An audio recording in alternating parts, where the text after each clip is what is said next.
Bursting into a wide grin, I hold my hooves out with a call of, "Granny! Cutiekins!" The golden mare returns as she quickens her pace through the garden entrance and snatches me from my mother's grasp.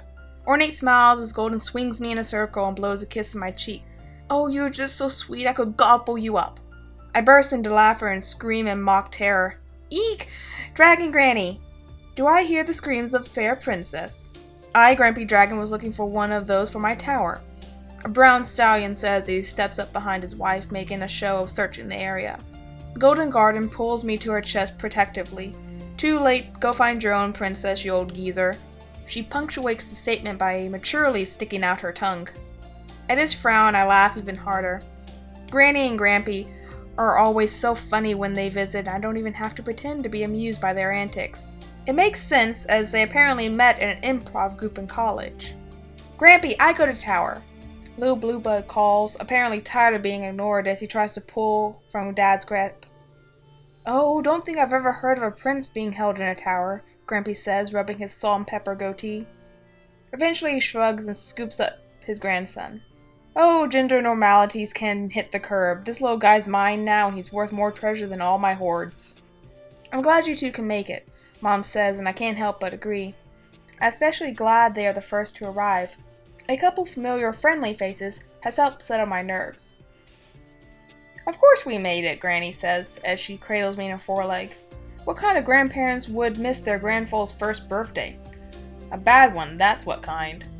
Agreed. Looking around Granny's shoulder, I spot a gray stallion with a darker gray mane. It's our duty as grandparents to spoil the little ones rotten, and what better time to do so than at a party. "Grandpa!" Both my brother and I shout. Grandpa Shield hardly ever visits, but when he does, he always brings an assortment of sweets that has Mom scowling and Dad trying to swipe a few. "Why, hello there, strangers," he says casually as he comes closer. "You two big grown-up ponies wouldn't have to have seen a couple of ankle biters around here, have you? They go by the names Pureblood and Blueblood?" Dad goes to raise his hoof, but Mom elbows him just as my brother shouts, "Grandpa, me Blueblood!" I play along and nod feverly. "Uh-huh, and I'm Pureblood." Grandpa Shield blinks owlishly before giving a boisterous laugh. "So you are. I hardly recognize the two of you, but how big you've grown." Little Blueblood puffs out his chest in pride as he is exchanged from hoofs from one grandfather to the other. "Oh, I can barely lift you. You've grown so much. Maybe I shouldn't give you this after all. I don't want you getting too heavy." Pulling a piece of candy from the breast pocket of his suit, Grandpa jerks his hoof back a second later as the candy vanishes into his grandfoal's mouth, the wrapper floating gently to the ground. Seeing the self-satisfied look on the colt's face, the adults can't help but laugh. "Grandpa, what about my candy?" I whine. It wasn't even an act. I don't know who made those little balls of heaven, but the hard candies Grandpa always had on him were absolutely scrumptious. "You want one too, Pure?" I nod vigorously. "Well, let me just grab one then. The stallion taps his pocket. Oh, it seems to have gone missing. But where possibly to? I can tell he's acting, but I still tilt my head in confusion. What was he up to? Maybe... He begins moving in closer to look at me with squinty eyes. Ah, there it is. Reaching forward, he seamlessly pulled the candy from behind my ear, getting a wide-eyed stare from me and a gasp from my brother. I could hear the fabled behind-your-ear trick plenty of times in my previous life, but I never expected to see it in a world where real magic existed, nor being performed by a creature without fingers. Really, how does one perform sleight of hand without hands? "Hey!" Blueblood yells with a stormy expression. "No magic by sister!" "It's okay, Bluey," I cut in, snatching the candy from Grandfather's hoof and slipping it into my mouth. "It didn't hurt at all." "Really?" he asked, unconvinced. When I nod, the colt's head slowly turns to look at Grandpa in the eyes and whispers, "Teach me." Snorting, the stallion smiles and responds, "Maybe later, little one, but for now it seems it's time to greet the rest of the guests." Sure enough, ponies could be seen moving to the entrance, and I clinch a little tighter to Granny. "Oh, Revel, we have to get the gifts from the carriage," Golden says as she passes me to my mother. I watch the two pass the incoming guest, already wishing they were still here as the first new ponies comes up and gushes about how cute we are. Sleight of hand, nothing. How do ponies pinch cheeks without fingers?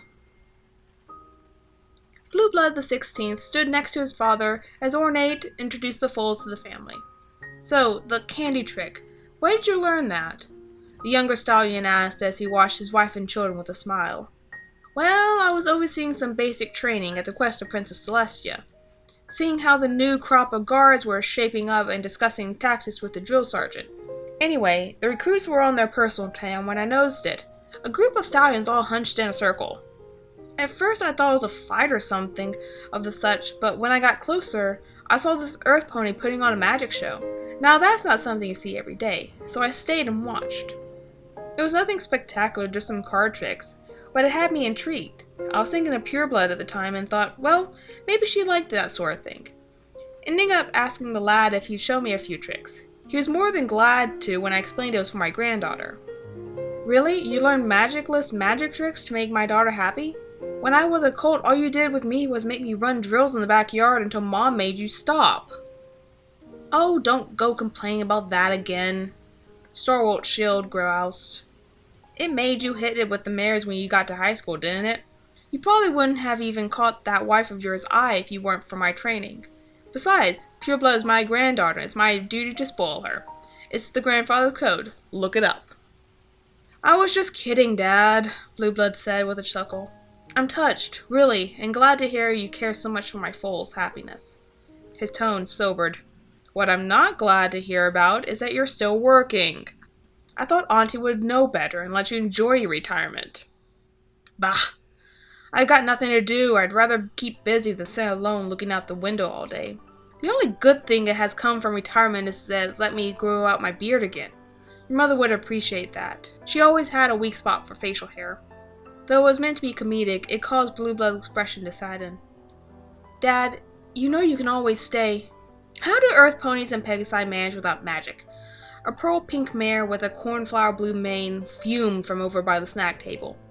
She was attempting to grab hold of the ladle for the punch with a hoof, but was only succeeding in sending it spinning around the room. Actually, how do you two manage living this way? The question was directed at Ornate, who walked up, grabbed the ladle with practiced ease, and poured the mare a glass. With practice and patience, class act, she answered. You'll find when you have a foal that you do things that used to seem impossible for them, like getting up 7 times in the middle of the night to figure out why they're crying. Ugh, no thank you, Class said. I don't know how you manage any of this, cousin, but more power to you. I can't live without magic or my beauty sleep. Well, it's easier with the two of us, Blueblood said as he and his father approached. With the same finesse his wife showed, he poured a glass for himself and Shield, who accepted it with a nod. And the staff has been more than accommodating for our daughter's condition. I know you already told all of us, but is it really that severe? Not a spark of magic around her? Not even levitation? Well, she has another doctor's appointment next month, Ornate said, looking over at his shoulder and giving a wave as they played with their uncle. The brown, green-maned stallion was jawing the little one's ear off, it seemed. They wanted to measure her reserves to see if there's been any growth. If there has been, it would mean being around magic will cause her less pain. A unicorn without magic, the mare said with a slow shake of her head. What sort of life will she have? While Blueblood's lip twitched slightly downward, Ornate looked ready to berate her cousin before Starwart Shield interrupted. I'm not surprised to hear that from a Canterlot unicorn, especially a Civ. You lot tend to think magic makes the world go round, and maybe it does, but that doesn't mean you can't be great without it. I've accompanied Her Majesty to the lands of the Griffins, Minotaurs, and have even visited the underground capital of the Diamond Dogs, and none of their people could sling spells around like us unicorns. But they had something else in common that more than made up for that. Ingenuity. Most of them can't do nearly half the things we ponies can do with magic, and yet it's a fact that the bulk of the military tactics used by the Wonderbolts are taken right out of Griffin history. No one could deny that when it comes to industry, Minotaurs are decades ahead of Equestria. The deepest, oldest mines in the world belong to the Diamond Dogs, and their smelting techniques are so complex and produce such pure metals that Equestria is willing to let them extend mines into our lands just to get our hoofs on the stuff. The old stallion looked Class right in the eye and she shrank back. So what kind of life would that little filly have? From what I've seen and heard, she's sharp as a tack and so sweet she could give Nightmare Moon a cavity. She has a pair of loving parents and a brother to watch her back, and she has my blood running through her veins to boot. So what kind of life is she going to have? My guess, a pretty darn extraordinary one, wouldn't you agree? The mare gulped, cup splashing in her shaky hoof as she nodded. Yes, sir, Mr. Shield, sir. She pointed at a random direction. I'm going to go use the bathroom if no pony minds. Bye! With that, she disappeared in a cloud of dust toward the house. Thank you, Shield, Ornate said, voice a whisper. Yes, it may have been a bit excessive, but thanks, Dad. Blue Blood agreed. Though I hope Class Act will be alright. She's a nice enough mare, if not a bit airheaded. I think you really scared her. Shield waved his hoof dismissively. Bah, I don't see what you two are thanking me for. It was just conversation. And scared? I don't know what you're talking about, boy. You heard her. She needed to use the bathroom. Darn punch must have gone straight through her. Of course, said Ornate, a giggle hidden behind her smile. Don't mind us, we're simply reading too much into things. Celebrating our foal's first birthday has us a bit high-strung, I suppose. Though the feeling is obviously misguided, Blueblood added. Things have been going swimmingly. Why, there is no reason at all to be nervous. Just then there was a commotion by the entrance, as an immaculate white carriage with gold accents pulled up and a stallion appeared with a trumpet. Taking a deep breath, the stallion put a horn to his lips and played a quick note of fanfare. Now announcing Her Royal Highness Princess! A large white hoof was placed gently on the stallion's shoulder.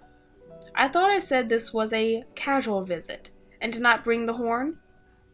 A tall mare said she came the rest of the way into view with her. Though her words were chiding, there was no bite behind them, and she wore a gentle smile on her serene features. Though I'm curious, where did you hide that thing? The stallion chose instead to look down with a sheepish smile and blush, then answer as the mare looked up and spied the three adults by the punch bowl.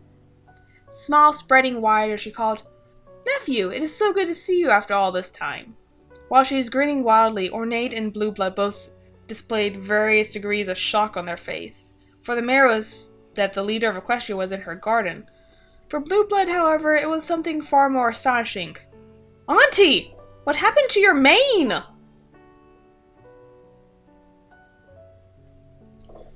That is one huge pony. In any other scenario, that would probably be a very rude observation, but it is totally accurate, as a mare easily twice the size of any I've seen steps into the garden. 1 second I'm listening to Uncle Sunlight name off all the different flowers in Mom's garden, and the next he's bowing to this newcomer. I admit at first I'm scared of who this could be. A mare that size could do a lot of harm if she so desired, and that's not even considering the saber-length horn on her head. And if she didn't run that thing through my skull, casting any magic with it would probably feel like she did it to me. I'm scared until she calls my dad her nephew, and he responds with auntie as well as yelling something about her mane. I don't know what the problem was. Her mane looked quite nice. Silky, pink hair pulled into a simple ponytail. Perhaps it was a bit long, nearly reaching the ground, but it was nothing a few snips couldn't fix. Calm yourself, nephew. Believe it or not, this is my natural mane color. The mare says, coming closer. As Mom and Dad rush up to meet her, I reflect on her entrance. Didn't that trumpet pony say something about a princess? A princess of where? Pony Amazon? And how is she related to us? Your natural mane color. Then what happened to the... Dad gestures wildly off to the side of his head. The floating thing. The mare chuckles. Well, having heard of my newest niece's condition, I couldn't very well come see her with magic flowing out of my hair. It took some meditation to rein my magic in completely, but it seems the effects was worth it. At this she looks at me and I can't help but look away shyly. As kind as her eyes are, her sheer size is intimidating. So much so that I find myself sidling up to my brother for comfort. Your Majesty, it's always a pleasure to see you, Uncle Sunlight says as he got up. And you too, Sunlight Shine. It's nice to see you enjoying some time off instead of cooping yourself up in a greenhouse or lab. Sunlight only blushes in response as the princess turns her gaze to my brother and me. Mustering up my courage, I say, Hello, Your Majesty. And hello to you, little one, she replies, tucking her legs in and lowering herself to the ground. My name is Celestia, and you must be pureblood. At this height, she doesn't seem as scary, and I ease up, a more genuine smile coming to my lips. Really, now that I got a better look at her, she really is quite beautiful. somehow still seeming approachable despite the golden regalia and crown signifying status. Maybe too approachable as Blue Blood moves forward to play with her hair.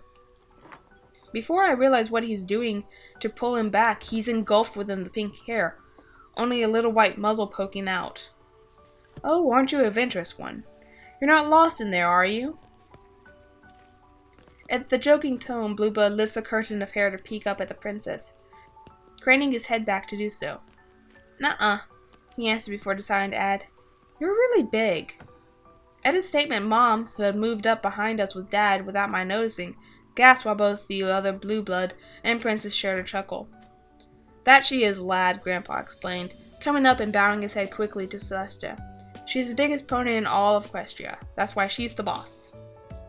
Little Blue Blood tilts his head in thought before nodding as if the explanation makes perfect sense. Can I comb your hair, Big Boss? He asks. It's pretty and soft. Still giggling, the princess puts a hoof to her chin and thought, I don't know, my hoofmaids may think you're trying to steal their jobs.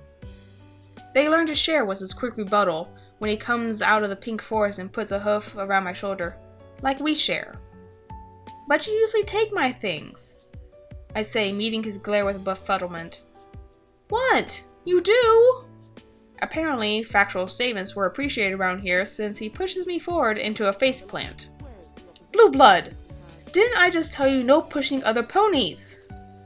Mom's hissed before looking to the princess. I am so sorry, Princess Celestia. Blue Blood just gets a little cranky sometimes and does these things. They share more than just their names, it seems, the princess mumbles, sending a glare toward Dad, who averts his eyes and reached up to touch his mustache. Helped up by Celestia, I send a glare at my brother and spit out a mouthful of sod. Okay, yeah, I knew the cult doesn't like being corrected, and I should remember that, but come on, it wasn't even a lesson. Blue Blood? Celestia spoke, voice holding the slightest edge of steel. You are the older brother, are you not? Pure Blood is your little sister, and it is your responsibility to keep her safe. Under the larger mare's stern gaze, the cult's bravado began to falter. Would you let some pony hurt Pure Blood? What? He began, shaking his head furiously. No, I don't want Pure Blood hurt. Then why did you push her? She said mean stuff. So, you hurt her? No, just knock her down. But being knocked down can hurt ponies badly. At this, Blue Blood actually gasped as if the thought had never occurred to him, and thinking about it, maybe it never has. I feel guilty upon realizing it, but I've kind of been blinded to the fact. I see my brother running around, picking up language far faster than I'm guessing a human infant could, and of course, performing insane feats of magic. It's hard to think of him as just a baby. It's not just language he needs to learn, it's everything. Blue Blood, you are so lucky to have a sister, Celestia says, a note of sadness in her voice. Be there for her, protect her, and don't push her away over little things. And she'll always be there for you in turn. Don't lose that. How much the cold understands, I'm not sure, but it's enough for him to turn and hug me. I hug him back, trying to think of something to say but draw blanks. Smiling slightly, the princess whispers, I'm glad to see you both understand, before speaking louder. Hey now, come little ones. Today is not a day to be sad. Today is a day of celebration. Blue Blood? The colt looks up, sniffling but attentive.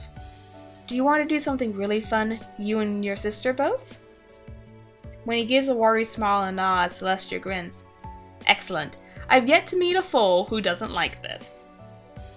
Part of me wants to be mad at this mare for making my brother sad, but another part tells me he, and maybe even I, needed to hear the large pony's stern words. And yet another part is just as curious as Blue Blood on what she has planned. Majority ruled, and I went along with this odd princess's game. It will probably be at least a little fun, I'm sure. It was a strange sight to see, their mighty immortal ruler, galloping around the garden with two giggling foals on her back. That she was letting the colt use strands of her mane as reins, cracking them and yelling giddy up, only heightened the uncanniness of it all. Yes, strange indeed, yet heartwarming all the same. Every adult wore some combination of mystified and awe as they watched the three frolic and laugh. Even Celestia was laughing like a child as she played with her niece and nephew. I don't know why I was so nervous about the princess visiting. She really is just a mare like every other, except for the wings, horn, size, power, and whatnot. Indeed she is, her husband agreed. It's simply a shame she can't show as much more often. Some of the guests began to leave, giving their apologies for not being able to stay longer. But the couple understood why.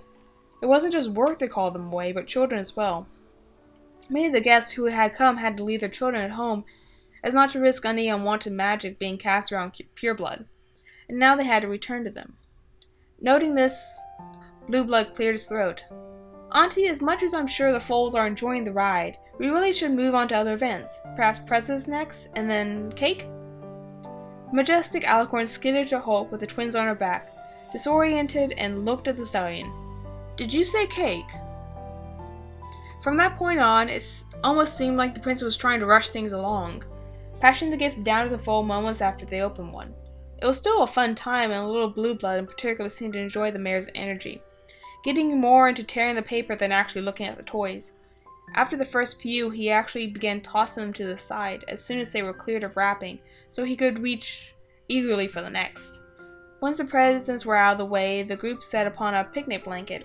Ornate brought out the cake, set in the middle in the reach of the foals. One candle had been placed on either end for the twins to blow out, and after Pure's quick puff and Blueblood's few spluttery attempts before success, the mother began to divvy up slices of cake.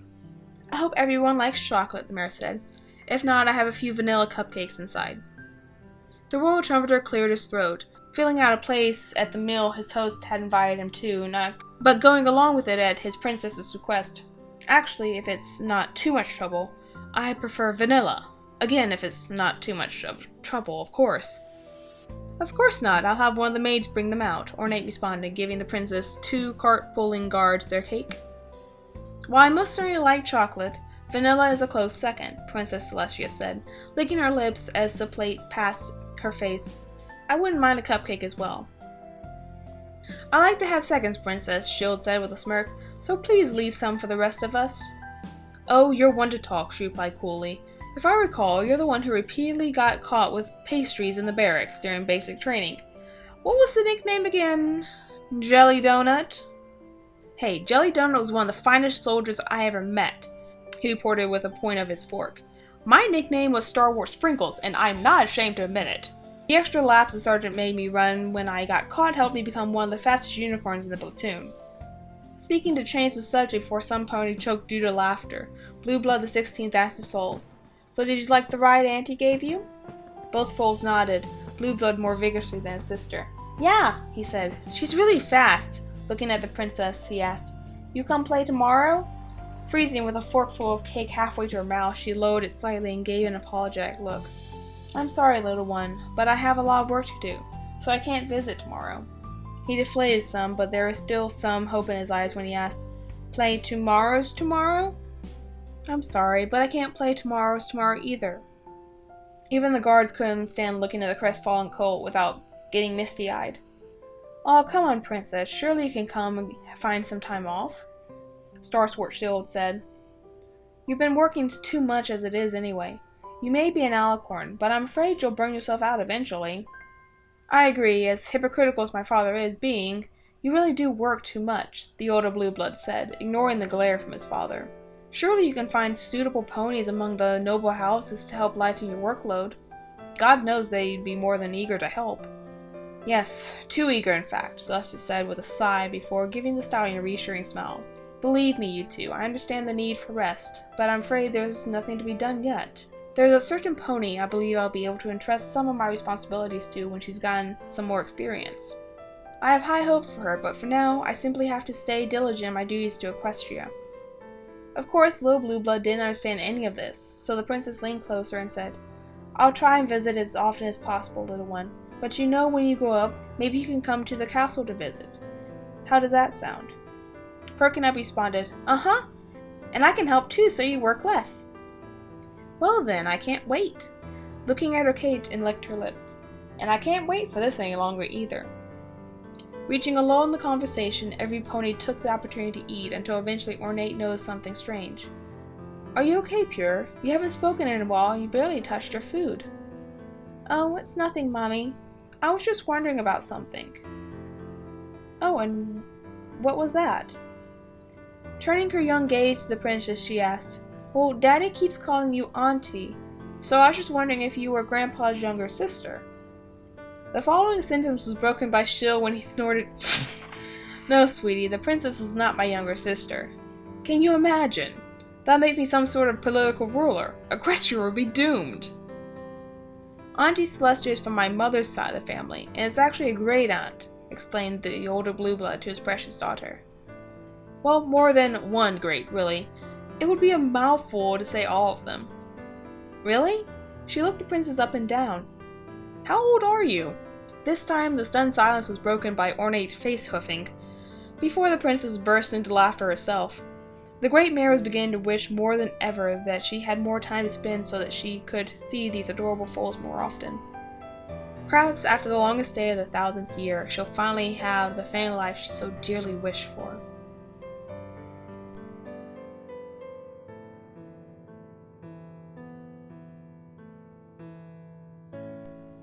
That was Gilded Sister by Kinda Brony, Chapter 7, Family. Well, this one took me longer to actually get edited than I would like to admit. It's actually been sitting on my computer for about maybe a month and a half now. But I'm happy to have it out, and I am been playing with the idea of making this a full production so I can get chapters out once, well, not out once every few months, and I can get them out quicker. So I'll probably be doing a casting call at the beginning of May. I'm still trying to figure out exactly the best way to do this, and we'll just see how it goes from there. Need to go through the next chapter and see exactly who I'm going to be needing. Of course, there's the people who are going to be more recurring characters, and we'll see if I can find some people who can maybe be reliable enough to do some lines once a month. Yeah, I'm going to try and get this out into a once-a-month schedule. Well, at least until I get caught up to the current chapters. This one is still an ongoing fic, and the author is still producing chapters at a regularly consistent basis. Well, given fanfiction consistency. I'm also playing with the idea of doing a Last Airbender fanfiction. I already have permission to do one from the author. And I'll just see how that goes, if I can play with the ideas. Like, I don't see very many Airbender fanfictions running around. Then again, that fandom has been kind of on the back burners for like the past 10 years. But there's still an active fanfiction community from what I can see, so we'll just see what I decide to do. Of course, opinion of what y'all would like to see is always appreciated. And until next time, guys, I have another audio drama that I have already recorded, and I will probably be editing that one as well. That I hope to get out maybe at the same time the casting call video will be done. That seems about right. So, yeah. So, thank you all for being patient with me and waiting for these to be out. I try to get them out as soon as I can, but adulting sucks, as it always does. So, yeah. Be sure to share, like, and comment below so this video gets a little bit more traction. And yeah, I think that's it. Thank you all for joining me and for enjoying the stories that I read. I enjoy reading them so much. They're adorable little stories and I love them. So until next time, guys, this is CountessRose. Bye-bye!